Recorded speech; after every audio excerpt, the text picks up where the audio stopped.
निहारिका, तुम्हारी आंखों में इन आंसुओं के साथ मैं पश्चाताप के आंसू भी देख रही हूं। रुद्र के प्रति जो तुम्हारे मन में सच्चा प्यार जागा है, उसने तुम्हारे दिल की सारी मैल धो डाली है। मैंने पहले भी रुद्र से बात की थी, फिर एक बार उससे बात करूंगी।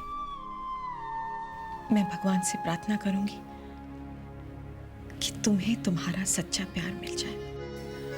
मम्मी जी,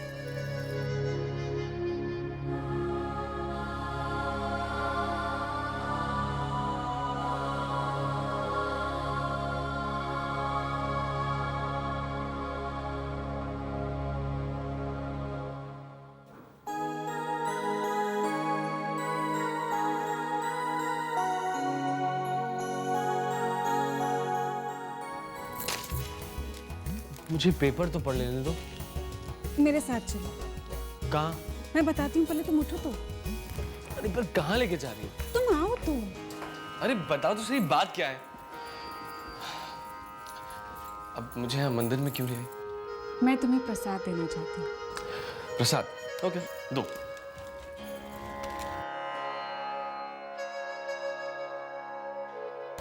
एक मिनट।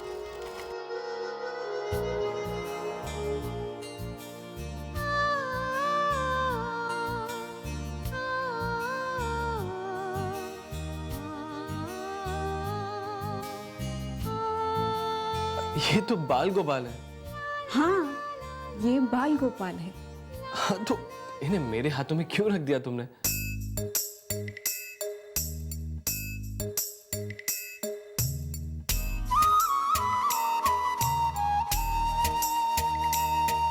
एक मिनट, कहीं इसका मतलब ये तो नहीं कि तुम मामा बनने वाली हो और मैं पापा? सच?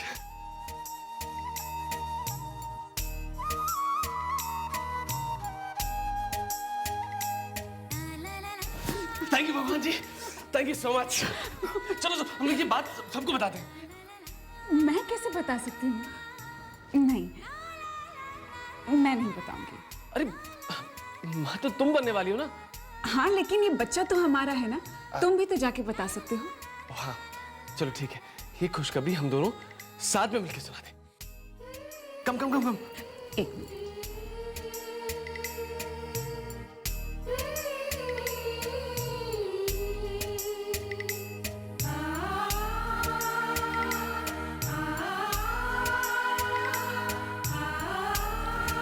चलिए। चलो।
बहुत बहुत बधाई हो दादी जी।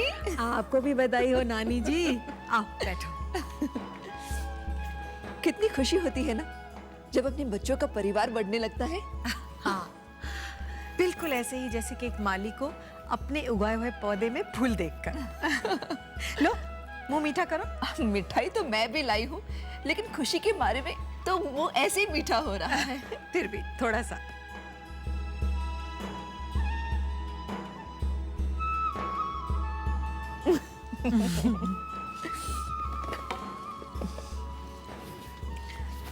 कविता जी, एक्चुअली मैं बधाई के साथ साथ आपका शुक्रिया अदा भी करना चाहती हूँ।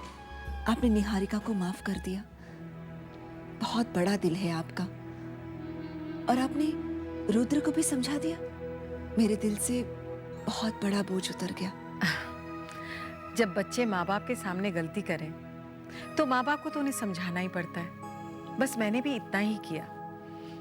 वैसे जब रिश्तों में दरार आ जाए तो दिल में दर्द तो होता ही है। मैं तो वेदिका को समझा ही दूंगी, लेकिन आप भी उसे समझाइए, अपना हर कदम सोच समझ के उठाए और खाने पीने का ध्यान रखे। अब दादी नानी बन रहे हैं तो इतना तो करना ही पड़ेगा। हाँ हाँ, क्यों नहीं। उमा जी, बहुत दिनों के बाद इस घर में खुशी आई है। बहुत अच्छा लग रहा है, लेकिन कहीं पर दिल के किसी कोने में एक डर सा लग रहा है। घबराहट हो रही है मुझे। कैसा डर?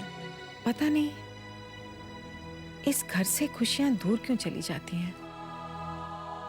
मेरे बच्चों पर कोई आँच नहीं आनी चाहिए। कभी कभी तो मन करता है कि इस बारे में किसी से पूछूं। कविता जी, हमारे गुरुजी हैं, बहुत सिद्ध पुरुष हैं।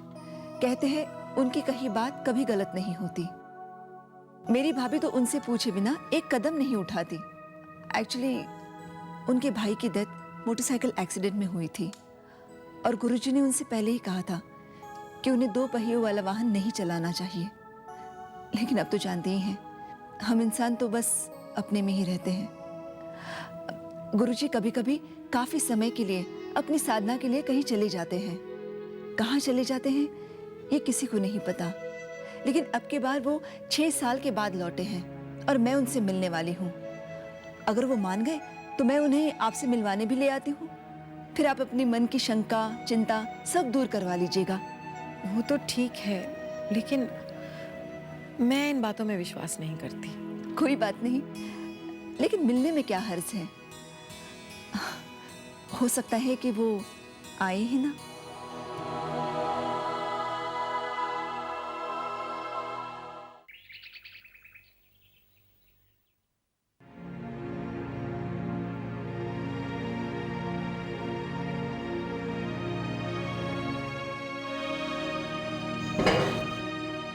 कौन?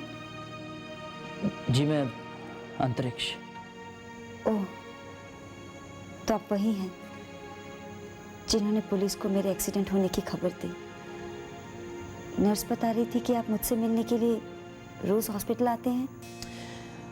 जी मेरा मानना है कि अगर इस मुश्किल वक्त में मैं आपके काम नहीं आ सकता तो कम से कम मैं आपका साथ तो दे ही सकता हूँ। मेरा साथ तो अब मुश्किलों से जिंदगी भर का है। माँ चली गई, आंखों की रोशनी चली गई। जी मैं आपके लिए फूल लाया था।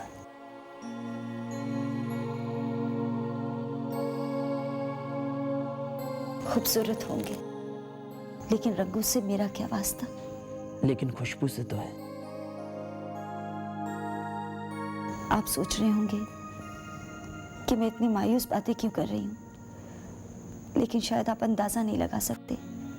जब कोई एक ऐसे अंधेरे में कैद हो जाए जहां रोशनी की एक किरण तक नहीं पहुंच सकती, उसके दिल पर क्या गुजरती होगी।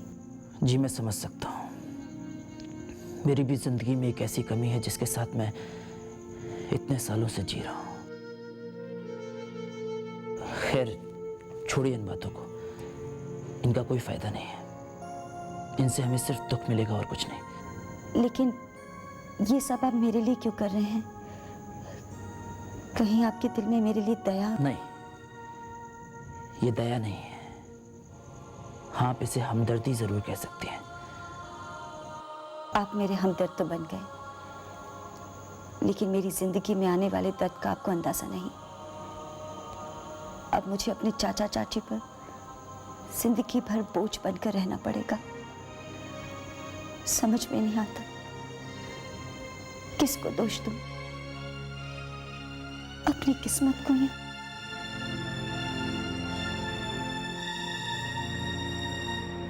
मुझे।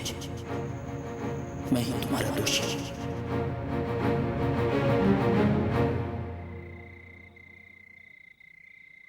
मैं आपसे तारा के बारे में कुछ बात कहना चाहता हूँ। तारा के बारे में? हाँ माँ, मैं चाहता हूँ कि तारा की जिंदगी में एक बार फिर से खुशियां आ जाए। तुम क्या कहना चाहते हो? माँ, तारा की शादी के बारे में बात कर रही हूँ। माँ, उसका अकेलापन, उसकी उदासी, उसके फीके रंग दिल में उदासी भर देते हैं। जिसको कभी भी इस घर का हिस्सा नहीं समझा, वही तारा का घर बसाने की बात कर रहा है। माँ, तारा का घर एक बार फिर से बस जाए तो लगेगा कि मैंने एक भाई होने का फर्ज निभा दिया। तारा की खुशियों के चाह तो मेरे मन में भी है, पर तारा ने तो बस गमों के रंगों में जीना सीख लिया है। कितनी खुशमिजाज होती थी मेरी बेटी, इस घर की रौनक थी। पता नहीं किसकी नजर लग गई उसकी खुशियों को। एक बार उसके पति का कातिल मेरे सामने आ जाए तो उससे पूछूंगी जरूर कि उसको तारा की खुशियों से क्या दुश्मनी थी। कोई दुश्मनी नहीं थी, बस तब मैं रिश्तों के मायने नहीं समझता था। रुद्र, मैं तारा को नए रिश्ते में बांधने से पहले उससे एक बार पूछना जरूर चाहूंगी। नहीं मम्मा, पुराने रिश्ते जो जख्म दे गए, अभी तक तो मैं उन्हें ही नहीं भूल पाई हूं, तो नए रिश्ते कैसे जोड़ पाऊंगी? तारा, जिंदगी जीने का नाम है। जो चले गए हैं हम उन्हें याद तो कर सकते हैं बेटा, पर उनके सहारे जिंदगी नहीं गुजार सकते। मम्मा, मैं जी लूंगी। आप लोग हैं ना मेरे साथ। पर तारा, जिंदगी बहुत लंबी होती है और नहीं भैया, खुशियों की उम्र बहुत छोटी होती है। इतनी बड़ी बड़ी बातें करने लगी है तू तारा। मम्मा, जब इस छोटी सी उम्र में इतना दुख देख लिया है तो अब कोई बात इतनी बड़ी नहीं लगती। मैं जानती हूँ आपको, भैया को, आप लोगों को मेरी चिंता है, पर मेरा यकीन कीजिए, अगर आप लोगों को लगता है कि मैं खुश नहीं हूं तो मैं दुखी भी नहीं हूं। मैंने जीना सीख लिया है। और रही मेरी शादी की बात, तो मैं दोबारा शादी नहीं करना चाहती। प्लीज मम्मा, आप लोग फिर से मेरी शादी की बात मत कीजिएगा। तारा बेटा, मैं जानती हूं तुमने अपने दिल में ये दीवारें क्यों खड़ी कर ली हैं, लेकिन जिंदगी के इतने बड़े फैसले इतनी जल्दबाजी में नहीं किए जाते। तुम इस बारे में सोचो और फिर हमें जवाब दो। तुम्हारा जो भी जवाब होगा हमें मंजूर है। अभिमन्यु एक अच्छा लड़का है। अगर तुम शादी के लिए हाँ कहो तो ही हम उससे बात करेंगे।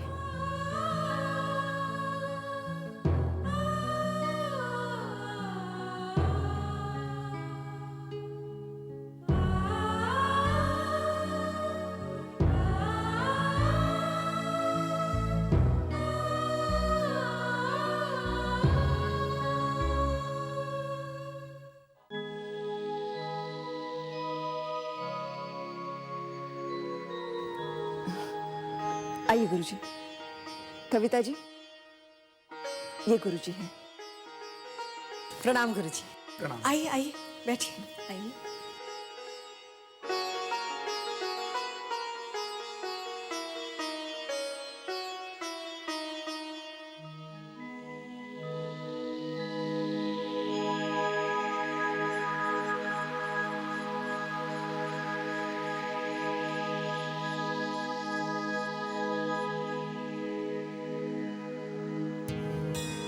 निहारिका, बेटा ये गुरुजी हैं, इनसे आशीर्वाद ले लो।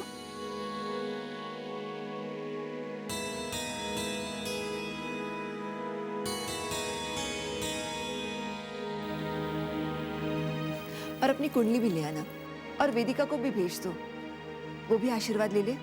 जी गुरुजी, वेदिका की तरफ से तो मैं बिल्कुल निश्चिंत हूँ, लेकिन मुझे हमेशा निहारिका की चिंता रहती है। आपको तो मैंने बता ही दिया कि उसके जीवन में क्या क्या हुआ। आप उसकी कुंडली देखिए और ऐसा कोई उपाय बताइए जिससे वो जिंदगी भर सुखी रहे।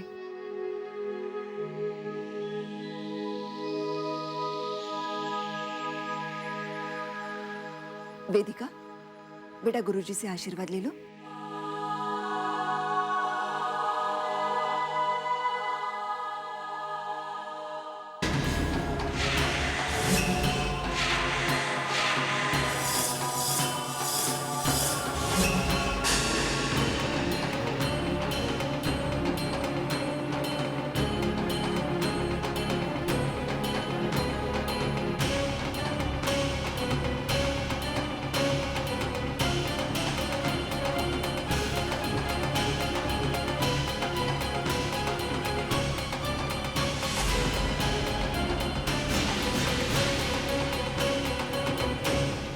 गुरुजी, निहारिका की चिंता निवारण के लिए